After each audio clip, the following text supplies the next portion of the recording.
an SEC champion, national champion for the second year in a row. So everybody outside the conference loves some of that. But it's a big helping of Midwest and the Buckeyes and the Fighting Irish. And I'm actually pulling for the Fighting Irish. All right, we're streaming live on the Out of Bounds radio app. We welcome in Steve Robertson, Gene's Page 247 Sports.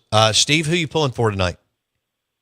I don't really care. I'm just kind of pulling for a good game. I mean, it's going to be marred either way. I mean, if you don't, it's got an asterisk next to it, man. If you don't beat the Kings of the South, baby, I mean, it's kind of hard for me to feel validated with your championship, but nevertheless, I just want a good game, and I think we'll get one. I think I like Ohio State's secondary and their ability to match up, and I think that could be kind of the difference in this ball game. I don't really have a vested interest either way, but I agree with you. There are things to dislike about both teams, and there's a part of me too that, like, if Kirk Herbstreit's not happy, there's a part of me that'll be happy about that. Right. No question about it.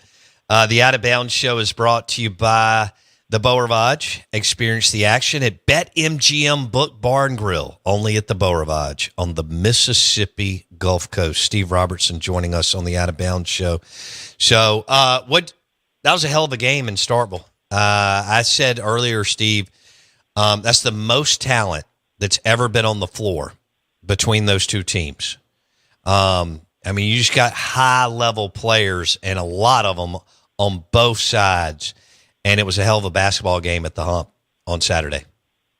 Yeah, I think it's one of those nights at the Hump that we're going to talk about for a long time, and not just because it's a rivalry game, right? I mean, a lot of your memorable games are rivalry games, but as you mentioned, these are two NCAA tournament teams playing in front of a incredible crowd, and I thought the university did a great job, really kind of making it feel like a big event. And, State gets out of the gate, looks like you're going to run away with it. You knew Ole Miss would make a run. I mean, Chris Beard's too good a coach not to. And then you have this incredible finish just down the stretch. It goes down to the last shot. And that sequence, though, when Melendez blocks the shot, and the next thing you know, it's an alley-oop pass up to Cam Matthews, and rather than force the action, he whips it out to Kugel, and he buries the three. That's one of those magic maroon moments that I think people are going to be talking about for a long time. I agree. Kugel, boy, you don't ever know what you're going to get, but his highs are really high. I don't know, Steve, if they've ever had a score quite like him from all three levels, whether he can finish at the goal, mid-range, and shoot the three. He may be the most refined guard that they've had as far as scoring. They've had some good ones along the way, but this kid, when he's on, there's some NBA in his game, Steve. Well, and he clearly has the clutch gene, right? I mean, how many times have you seen guys that they can make shots in the middle of the game, but they get the last 2 minutes, and all of a sudden, their man parts draw up inside of them. And that just wasn't the case. And I think Kugel's one of those guys. The bigger the moment is, the bigger he's going to play. And, yeah, listen, I know he had a bad game here a couple weeks ago, but that's kind of been the outlier, and you think about where he's come, I think it's impressive. And I think it makes Josh Hubbard's job that much easier, not having to shoulder so much of the burden. And Kugel can kind of pick that up. And I love it when they play them both on the floor at the same time. I think it's really difficult to defend Mississippi State when both of those guys are on the floor.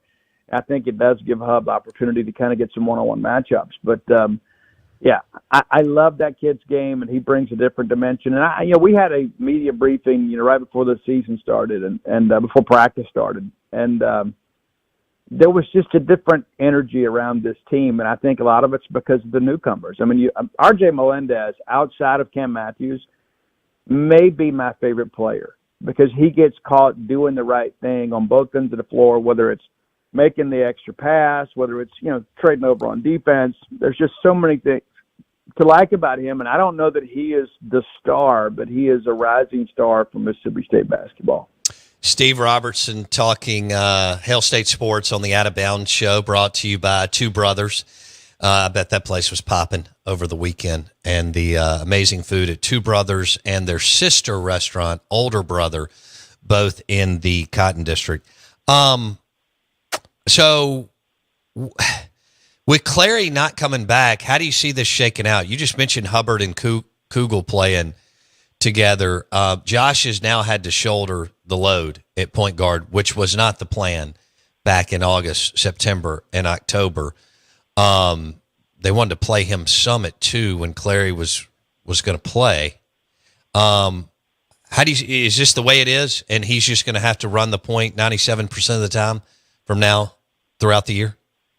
Yeah, that's just kind of how I see it, and who knows what's going to happen, but the reality of it is, State won a lot of games last year, with Josh running the point for the most part, and I think the thing you think about now is, if you're Chris Jans, you can't cry over spilled milk. This is the hand that you have to play with. You got to find a way to go win. And I really thought, too, we talk about, coaching wins close games, right? I mean, it's like, players make plays, but when you get to 2 minutes, coaches kind of got to get you home. And I thought Chris set up some good situations. I mean, your State should have won that game in regulation. You had a couple of guys just kind of, malfunction a little bit there. But I thought what we did down the stretch was really good. And I think, Beard countered. And, again, I think that's the chess match, of that ball game is watching two, elite coaches, play out a game, with a very talented roster. It's what makes college basketball exciting because how many times have we seen, where,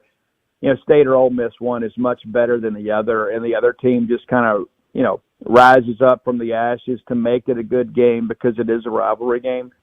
I think last night was kind of a March Madness type preview. I mean, I think it was a great game for both teams, and I don't think anybody can walk away from that thing feeling bad about their team. I mean, obviously, if you're Ole Miss, you feel bad about the result, but you're 4-1 in the SEC, and nobody expected you to be there except for maybe the kids on that team. And State had to get a win. If you lose that ball game, and Bo, you've been around this program long enough to know, the casual fan, the fence sitter, they'd say, well, that's 3 losses in a row and they lost Ole Miss, so I'm not going back. I'll just give my tickets away. I mean, how many times have we seen that happen? And so I think with the win, not only does it help you in the rankings and the net and the standings, but it helps you, in the economy of your own fan base. I agree with that. Steve Robertson, 247 Sports, Gene's page on the Out of Bounds show. Let's go to football. What's next for Jeff Lebby and Mark Butler and the staff? Yeah, I mean, there's still a few pieces. I had a chance to interview Lebby on Saturday. We had an exclusive interview with Lebby, kind of, detailing out the portal class. And the thing you mentioned, you got to get another guard, got to get a tackle, and then probably got to get a corner. And, of course, they're hosting Jaden Lawton, junior college, one of the highest-rated junior college corners in the country this weekend. And so maybe he's not a portal guy, but he is an older guy. He's a veteran guy that, even though there's a ramp-up, obviously, coming up from junior college, but he's the guy that's a name of interest. But, there's 3 more spots they'd like to fill. If they can't fill them now, they'll fill them in the spring. And, of course, you hosted Trevor Mayberry, former Stanford offensive guard, over the weekend. I really like him, too. Having a chance to visit with him on the phone and kind of letting him tell his story a little bit. His dad was a 3-time Pro Bowler with the Tampa Bay Buccaneers, and so that's the Lode Holt connection. And the thing that I have noticed, too, talking to so many of these players since Lode Holt has gotten hired is how effective he has been making an early impression. He's a big physical guy, right? Played in the NFL for a long time. A junior college success story, too, so he's got some credibility in the room when he talks to kids. But, they mention him, like without even being prompted, they're mentioning, hey, Coach Lode Holt has done really made me feel like a priority. And I think that's kind of the case with Mayberry. And so I think right now it's probably down to State and Virginia Tech.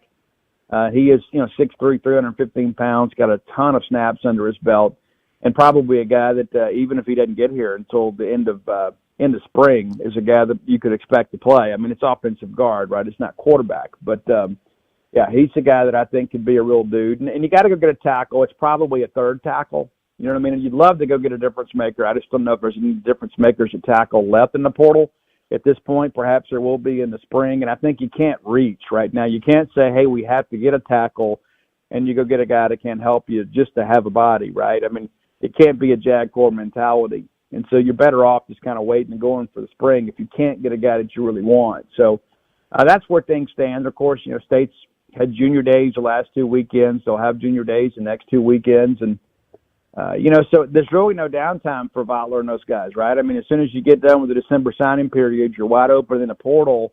All right, then spring class starts. And in the middle of that, you're having to get junior invite lists together, right? I mean, so there's never any downtime for anybody. I think those guys are looking forward to just kind of getting into day-to-day operations and, building this football team back up to what it should be.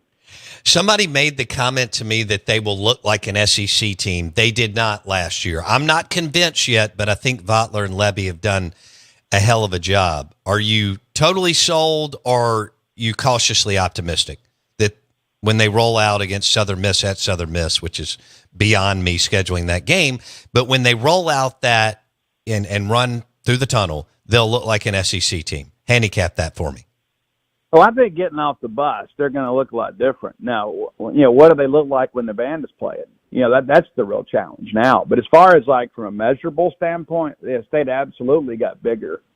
Absolutely, without any question, and especially along the defensive front. And I say these things, Bo, to be realistic, not to be negative about anybody. But it's like last year, and all due respect to everybody, because I appreciate everybody that puts on the uniform and goes out there and competes.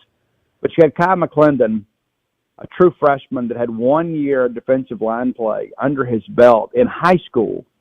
And then you have Corey Clark, a guy that State signs after a June camp that really didn't have anywhere to go. And then there were some games in the SEC where that was, your main two guys with their hands in the ground. And you're asking them to do things they're not prepared to do because of the roster situation. You had a couple guys you had to run off. You had some guys get injured. And so you didn't have any depth. And now you look at this now, and as Levy told me on Saturday, I mean, you look across the board there, you basically have signed a 3-deep when it comes to your defensive line. And you basically signed a 3-deep at the check linebacker position. And you go look at the measurables. I mean, State's going to be able to trot out 6'4", 6'5" across the defensive front. That's probably the first time since maybe 2018 you could say that. And even then, you had some guys that were a little bit squatty. But the reality of it is, they will look like a better team. Now, the challenge is to get them to play like a better team. How important is it that they pick up this Mayberry guy that you were talking about? Load Holt is connected, and sounds like they actually have a pretty good recruiter on staff after hiring him, after letting go of Kennedy. I mean, is this dire? How important is this? DEFCON 1? What are we looking at? No, I wouldn't. No, I don't think he's going to make or break you, but I think he makes you a lot better. I mean, that's the thing I think about right out of the gate. I mean, if you can go add a proven Power 5 guy on the interior, especially with a group that's going to have a lot of moving parts, and the State's got some pieces back. I mean, Albert Reese, who won the whole trophy, is back. Luke Work, a guy that played extensively at left tackle as a true freshman, is back and will be better for the experience. Jacoby Jackson is back. So you've got some guys who play a lot of snaps. It's not like you're building from scratch, but competition makes us all better. And some people thrive, right? I mean, people like you and I, you find that these guys are coming after you. Well, pack a lunch. Because I'll just, if I have to, I'll just stay up all night, right? I mean, I'll do what I got to do, right? And other people, all of a sudden, you get some competition, and they think, they've come out here and recruited somebody to take my job, and how you react to that will determine if you're going to play or not. And so I think the more competition you can add to the room, the better the team's going to be. And when you get a guy like him, it's extremely intelligent, a guy with NFL bloodlines, and you can add that guy to your huddle, you absolutely go get him. Is Load Holt the new offensive line coach from Colorado that played at Oklahoma and has ties with Levy? Do you now consider him the best recruiter on the staff outside of Jeff Levy? Well, I think it's way too early to make those determinations. But what I will say is that he is getting mentioned a lot more prominently and at a position of need. And I think that's an interesting dynamic. And I think, Levy mentioned him as a guy that'll swing for the fences. If you're at Mississippi State, you got to do that. I mean, you can't just depend on the in-state crop. Even though I think we've got a really good offensive line group in the 2026 talent pool in Mississippi, I think it's a really good group up front, especially on the offensive line. But in order to get to the next level, I mean, you can't just wait for a generational player like a Gabe Jackson or a Charles Cross to come around. You're going to have to go out there and beat somebody on an out-of-state kid. And I think Lodeholt maybe is capable of doing that, or maybe some guys before him, maybe not so much. I like guys that see stars in their eyes and then go chase them and try to make that a reality. And I think Phil Lodeholt is kind of cut from that cloth where it's like, hey, I know that I can get to the National Football League. And I know that I can get you to the National Football League if you're willing to come in here and work hard. So I think he has some credibility, on the recruiting trail that maybe some other guys don't, because he is such a physically imposing figure. And if you want to, Phil can just walk in there and say, hey, just pull up my clips on YouTube, whereas some other people were like, I played at a high school and played at a lower level. But, Phil Lodeholt was in the National Football League. I mean, for a long time. And so, we've had some guys in the past that played in the National Football League that got here and were absolutely terrible recruiters. That's for sure. For sure. I mean, we could sit here and have a whole show about that. I mean, I'm not going to mention any names, but there were a couple people I remember like, oh my gosh, this guy's going to absolutely kill it. And I couldn't wait for them to leave because they couldn't recruit their way out of a Wendy's bag, But yeah, I think Lodeholt's situation's a lot different. Okay. Paul Rhodes. Have you had a chance to talk to him? The new, look, that side of the ball needs some major help coaching wise. Coleman Hutzler is still green and no experience and so on. And I don't think several of the assistants under him are SEC caliber. Have you had a chance to talk to whatever senior defensive analyst Paul Rhodes? No, we have not. And it's interesting too. Levy is the guy that we got the assistant coaches like one time last year at the beginning of fall camp. Oh, it's that Saban Lane thing? Yeah. Okay. And so I don't know that we'll have a chance to speak to him, but I can tell you that, some of my friends in the industry have talked about what a great hire this is because he is such a great defensive mind, and but he doesn't have the ego where he's going to feel like, hey, this job is beneath me. He was eager to get back and eager to get going, and so I think he brings some real value. Okay. Stone Blanton, were you surprised to see him opt into the NFL draft? Initially, and then you go back and you look at the numbers too, and I think I love Stone. I do, and I wish him the absolute best. Sure. But number 2 in the SEC in tackles, number 6 nationally. If he comes back and the defensive front is better, well, guess what's going to happen? He's going to have diminished numbers, right? And so you begin to ask yourself, and if you're advising Stone, you say, hey, your stock may never be higher, even though you were one of the best players on a really bad defense. All of a sudden you go back this year, well, States went out and got signed this big front ahead of you, so some of those tackles that you had to make last year, you're not going to have to make. And then all of a sudden, then your agency has to go out there and kind of defend that, And so I begin to think it through, selfishly when those things pop up, you're like, oh, man, this is a mistake. I wish he'd come back. But then when you begin to look at it from their point of view, you begin to realize, Stone had a really good year for Mississippi State and was a bright spot on a really bad defense at times. And I think he legitimized himself coming to Mississippi State and showing what he can do. And then I can't count how many times I had to watch him, fend off the block from a guard getting to the second level. I can only begin to imagine how much better and comfortable he would feel playing behind, a real defensive front like he'd see this year. But when you look at it from an NFL point of view, what if he has 80 tackles next year? And it's like, well, hey, he had the drop-off, right? I mean, he went from 126 tackles to 85. What happened? Was he hurt? And it could be where Mississippi State has a better defense, but maybe Stone doesn't have a better year. And so everybody's got to do what they feel is best for themselves. And I am a Stone Blanton fan, think a lot of that young man, and wish him the absolute best as he continues his NFL journey. If you had to bet $100 today, Blake Shapen or Cromenhawk as the starter, first game. Assuming everybody's healthy, it's Blake Shapen. I'd even bet you 500. I think Blake Shapen is a quarterback after Jeff Levy's own heart. And Cromenhawk, I know with the hope last year was to redshirt him, and I think Norvell and those guys kind of panicked a little bit and kind of pushed the kid out there before he was ready, trying to maybe save their own skins a little bit. But yeah, I think Luke will come in here and do some good things, but I think it's Blake's job until it's not. But there was a reason Blake started last year, and the thing that I'll go back to, something Levy said too, on Saturday, and people can go read that at Gene's page if you're a member. But he feels like that Kromenhoek is an upgrade.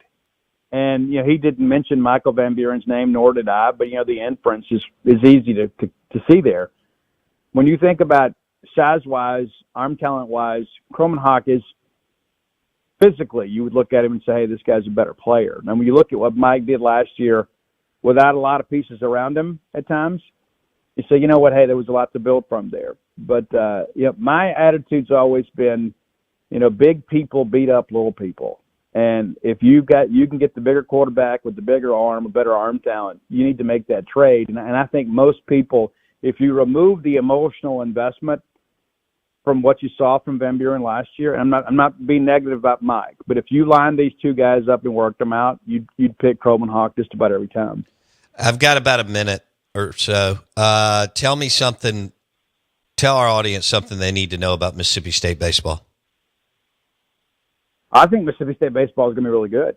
And, I look forward to getting out there and watching the preseason scrimmages. We cover all of it, and so I was able to make just about every scrimmage in the fall. And Mike Nemeth, of course, made them all for us. But offensively, this team is going to be a lot better than they were last year. And if you remember this time last year, that was the discussion, right? Hey, this offense should be elite. We just need pitching to be okay. Well, it turns out pitching was better than hitting last year. And, I think they're just with enough pieces to really protect Hunter Hines and Dakota Jordan at times. And I think both of those guys may have had a little draftitis. But there's a young man, a name that's going to be here for a couple of years, barring something unforeseen, named Ace Reese. And people need to get excited about him. One of State's biggest portal wins. This is a guy that'll probably be your everyday third baseman. It's a guy that can play some outfield for you. But this is a real dude. This is a guy that Major League Baseball scouts are like, hey, this is a guy, if he goes to Mississippi State and proves he can do it against SEC pitching, could be a potential first-rounder. And so that's a big piece that you didn't have last year. And you begin to think about the fact that you got Dylan Cupp back, who is an elite defender at short. And people forget, right? When Dylan Cupp was healthy, Dave Marchand played second base. That says a little bit about the prowess of Dylan Cupp, right? As great as David John was, he had David playing second base. Steve, we appreciate it, man. We'll talk soon. Steve Robertson on the Farm Bureau Insurance guest line.